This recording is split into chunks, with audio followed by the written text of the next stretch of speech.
রাজধানীর অভিজাত এলাকা গুলশানের একটি বাড়িতে মধ্যরাতে দরজা ভেঙে তল্লাশির নামে ঢুকে পড়ে একদল ব্যক্তি। তাদের দাবি, এটি সাবেক প্রধানমন্ত্রী শেখ হাসিনার উপদেষ্টা প্রয়াত এইচ.টি. ইমামের ছেলে সাবেক এমপি তানভীর ইমামের বাড়ি।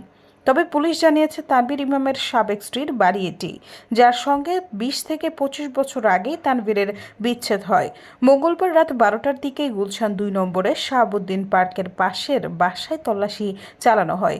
তল্লাশি করতে বাড়িতে ঢোকা ব্যক্তিদের দাবি, ওই বাড়িতে অবৈধ অস্ত্র ও ছাত্র জনতাকে হত্যাকারীরা লুকিয়ে আছে। এমন তথ্যের ভিত্তিতে তারা সেখানে তল্লাশি চালান। রাত 1:30টার পরে সেখানে সেনা সদস্যরা যান। রাত 2টার দিকে গুলশান থানার পরিদর্শক মোখলেসুর রহমান বলেন, এটি তানভীর ইমামের সাবেক স্ত্রীর বাড়ি, যার সঙ্গে 20 থেকে 25 বছর আগে তানভীর ইমামের ছাড়াছাড়ি হয়ে যায় বলে শুনেছি। বাড়িতে টাকা ও অস্ত্র আছে অভিযোগ করে আজকে ছাত্র পরিচয়ে কিছু মানুষ মিছিল দিয়ে ঢুকে পড়ে। আমার ধারণা করছি এর সঙ্গে কিছু অছাত্র ছিল।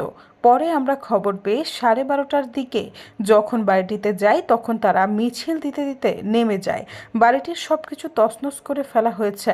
এখন বাড়িটির কিছু খোয়া গেছে কিনা বা কী পরিমাণ ক্ষয়ক্ষতি হয়েছে সেটি মালিকের সঙ্গে কথাবার্তা বলে নিশ্চিত হওয়া যাবে। সৈয়দা ফারিয়া, সমযুগ।